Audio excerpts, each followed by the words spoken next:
दोस्तों आज के समय में दुनिया का सबसे ताकतवर देश अमेरिका को और सबसे ताकतवर आदमी अमेरिका के प्रेसिडेंट को माना जाता है। पर क्या आप लोग जानते हैं कि सेकेंड वर्ल्ड वॉर के पहले तक दुनिया का सबसे ताकतवर देश ब्रिटेन को और सबसे ताकतवर व्यक्ति ब्रिटेन के राजा को माना जाता था, और उसकी मौत के बाद जब उसकी बेटी वहाँ की रानी बनी तो उसको दुनिया का सबसे शक्तिशाली व्यक्ति माना जाने लगा। पर समय के साथ साथ दुनिया के ज्यादातर देश, जिससे ब्रिटेन की महारानी अब बस नाम की ही महारानी रह गयी। दोस्तों आज की इस लाइफस्टाइल वीडियो में हम बात करेंगे ब्रिटेन की महारानी क्वीन एलिजाबेथ के बारे में और जानेंगे महारानी की असली ताकत के बारे में। तो चलिए वीडियो स्टार्ट करते हैं। ब्रिटेन की महारानी का जन्म 21 अप्रैल 1956 को ब्रिटेन के राज परिवार में हुआ। ज्यादातर लोग ब्रिटेन की महारानी को क्वीन एलिजाबेथ के नाम से जानते हैं, जबकि उनका पूरा नाम एलिजाबेथ अलेक्जेंड्रा मैरी विंडसर है। अपने पिता की मौत के बाद 6 फरवरी 1952 को एलिजाबेथ को ब्रिटेन की महारानी चुना गया। उस समय वो केवल 26 साल की थी। पर क्या आप लोग जानते हैं कि ब्रिटेन की महारानी यूनाइटेड किंगडम के अलावा कनाडा, ऑस्ट्रेलिया और न्यूजीलैंड की भी महारानी हैं। साथ ही साथ वो 12 देश जो उनके रानी बनने के बाद आजाद हुए वो उनकी भी रानी हैं, जिसमें शामिल हैं Jamaica, Barbados, the Bahamas, Grenada, सुलीमिया, टोआनो, Saint Lucia, Saint Vincent the Grenadines, Antigua, Barbuda, Belize और नेवीज। इतना ही नहीं, वो कॉमनवेल्थ देशों की हेड भी हैं, जिसमें भारत भी शामिल है।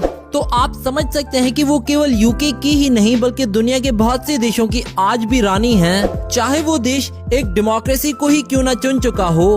वैसे तो ब्रिटेन भी एक डेमोक्रेटिक देश है, पर फिर भी वहाँ महारानी को कुछ ऐसी ताकतें मिली हैं जो किसी डेमोक्रेटिक देश में किसी को नहीं मिल सकती हैं। पहला तो महारानी कॉन्स्टिट्यूशन से ऊपर हैं और उनको किसी तरह के कानून का पालन करने की कोई जरूरत नहीं है। आप लोगों को जानकर हैरानी होगी कि महारानी को दुनिया भर में किसी भी देश में जाने के लिए पासपोर्ट की कोई जरूरत नहीं है, क्योंकि महारानी के पास कोई पासपोर्ट है ही नहीं, बल्कि ब्रिटेन के सारे पासपोर्ट महारानी के नाम से शो किए जाते हैं। और वो ब्रिटेन की हेड ऑफिस स्टेट भी हैं, जिसके कारण उनको वो सारी फैसिलिटीज दी जाती हैं जो किसी भी हेड ऑफिस स्टेट को मिलती हैं। जब भी वे किसी और देश में जाती हैं तो उस देश को पहले से ही इन्फॉर्म किया जाता है। इतना ही नहीं, महारानी को ड्राइविंग के लिए ड्राइविंग लाइसेंस की जरूरत नहीं है, क्योंकि ड्राइविंग लाइसेंस भी महारानी के नाम पर ही शो किया जाता है। साथ ही साथ उनको अपनी गाड़ी पर नंबर प्लेट लगाने की भी कोई जरूरत नहीं है। असलियत में महारानी को किसी भी तरह की किसी आइडेंटिटी की कोई जरूरत ही नहीं है। वैसे आपको जानकर हैरानी होगी कि ब्रिटेन की महारानी को अपना टैक्स पे ना करने की छूट है, पर वो ऐसा नहीं करती हैं और अपने सारे टैक्सेस को पे करती हैं। पर ये तो महारानी की ताकत का एक छोटा सा नमूना है। अगर महारानी चाहे तो वो किसी भी युद्ध को शुरू और खत्म कर सकती हैं। यहाँ तक कि वो न्यूक्लियर युद्ध भी छेड़ सकती हैं। शायद दुनिया में बहुत से लोग नहीं जानते होंगे कि इंग्लैंड की महारानी वहाँ के लोगों को बिना पूछे जंग की घोषणा कर सकती हैं। महारानी को यूके में किसी भी कानून के ऊपर माना जाता है, जिसके कारण उन पर कोई भी मुकदमा नहीं चलाया जा सकता। साथ ही साथ किसी और देश में भी उन पर ऐसा करना नामुमकिन है। इसका मतलब वो दुनिया के किसी भी देश में किसी तरह का कोई क्राइम कर दें और उन पर किसी भी तरह का कोई मुकदमा नहीं चलेगा। पर ऐसा बिल्कुल नहीं है कि महारानी किसी भी देश में या अपने देश के कानून का पालन नहीं करती हैं, बल्कि वो अपनी छवि को लेकर बहुत केयरफुल रहती हैं और वो ज्यादातर रूल्स का पालन करती हैं। आपको जानकर हैरानी होगी कि ब्रिटेन के लोगों को वहाँ का नागरिक नहीं बल्कि राजशाही से जुड़ा एक विषय माना जाता है। तो अगर महारानी चाहे तो वो किसी को भी गिरफ्तार करवा सकती हैं, और अगर वो चाहे तो किसी की प्रॉपर्टी को सील भी करवा सकती हैं। महारानी को किसी को भी सजा देने का अधिकार है और कोई भी उनको पूछने वाला नहीं होगा, क्योंकि वो उनके अधिकार क्षेत्र में आता है।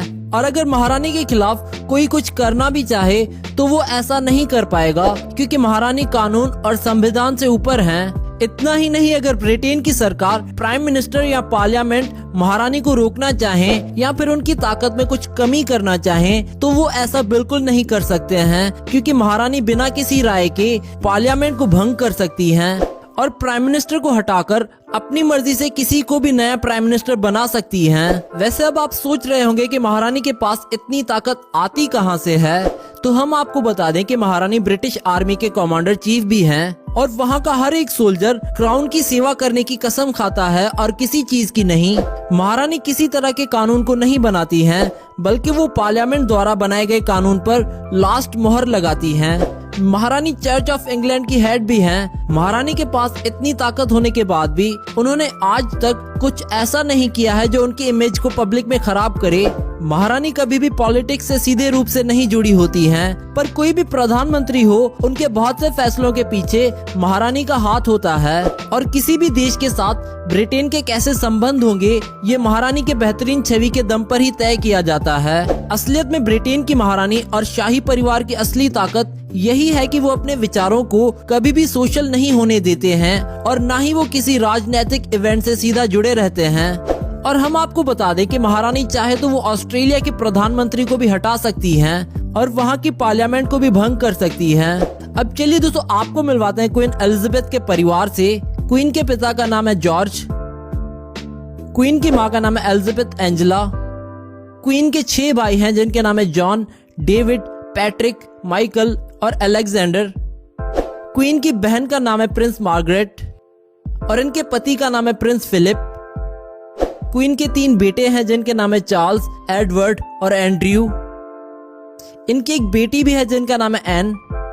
अब चलिए दोस्तों, आपको बताते हैं कि शाही परिवार के पास पैसा कहां से आता है। माना जाता है कि शाही परिवार के इनकम के 3 जरिए हैं। आमदनी का पहला जरिया है सोवरेन ग्रांट, दूसरा प्रीवी पर्स और तीसरा ड्यूटीज।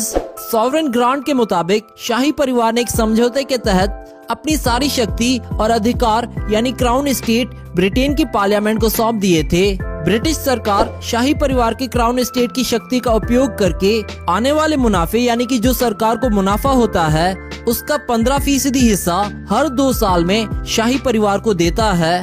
प्रीवी पर्स शाही परिवार की राजगद्दी पर बैठने वाले राजा या महारानी की पर्सनल इनकम होती है। ये उनके परिवार के खर्चों को पूरा करने के लिए होता है। और इस समय क्वीन एलिजाबेथ को प्रीवी पर्स के चलते 18,433 हेक्टेयर जमीन मिली हुई है और इस जमीन के ऊपर घर बने हुए हैं। और इतना ही नहीं, खाली जमीन पर खेती भी होती है जहां से उनको काफी आमदनी होती है। जमीन और घरों से जो भी इनकम होती है वो सारी की सारी महारानी को सौंप दी जाती है।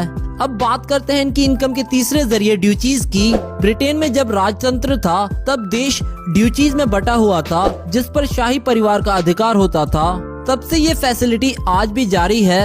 इस समय इंग्लैंड में 2 ड्यूचीज हैं, पहला कार्निवल और दूसरा लैनचेस्टर। इसमें कार्निवल से जो पैसा आता है वो शाही परिवार के पास चला जाता है और हर साल करीब करीब महारानी 10 से 15,000 करोड़ रुपए कमा लेती हैं इन सब इनकम सोर्सेज से। अब चलिए दोस्तों, बात कर लेते हैं क्वीन एलिजाबेथ की नेटवर्थ के बारे में। रिपोर्ट्स के अनुसार इनकी नेटवर्थ 88 बिलियन यानी कि 88 अरब डॉलर है, जो कि इंडियन रुपीस के हिसाब से बनते हैं 60,000 करोड़ रुपए।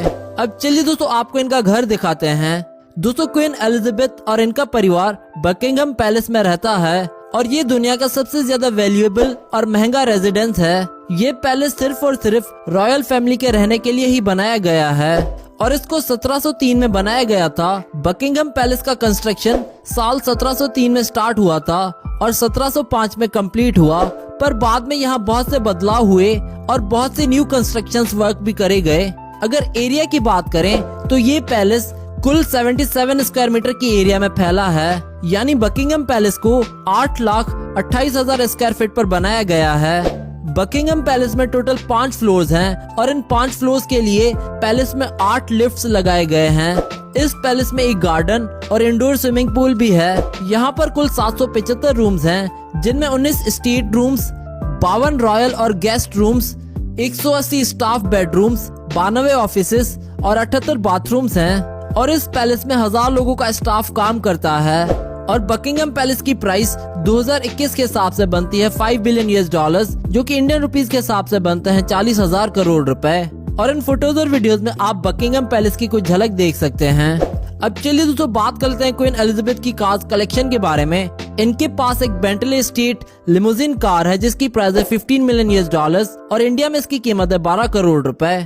इसके अलावा इनके पास एक जगुआर डैमलर सुपर 8 भी है जिसकी कीमत है $1 लाख और इंडिया में इस कार की कीमत है 70 लाख रुपए। क्वीन के पास एक 1948 रोल्स रॉयस फैंटम 4 भी है जिसकी प्राइस है 1.1 मिलियन US और इंडिया में इस कार की कीमत है 9 करोड़ रुपए। क्वीन के पास एक 2006 जेगुआर एक्स टाइप ई स्टेट भी है जिसकी कीमत है 2400 US और इंडिया में इस कार की कीमत है 20 लाख रुपए। इसके अलावा इनके पास एक रेंज रोवर भी है जिसकी कीमत है 3 लाख US और इंडिया में इस कार की प्राइस है 3 करोड़ रुपए। इसके अलावा इनके पास एक 1986 जैगुआर डैमलर 66 भी है जिसकी प्राइस है 35,000 US और इंडिया में इस कार की कीमत है 24 लाख रुपए। इनके पास एक 1987 लैंड रोवर डिफेंडर भी है जिसकी प्राइस है 50,000 US और इंडिया में इस कार की कीमत है 35 लाख रुपए। इसके अलावा भी क्वीन के पास कई कार्स हैं और इनकी कंप्लीट कार्स कलेक्शन की प्राइस 35 करोड़ से भी ऊपर है। तो दोस्तों ये थी क्वीन एलिजाबेथ की लाइफस्टाइल वीडियो। अगर आपको वीडियो पसंद आई हो तो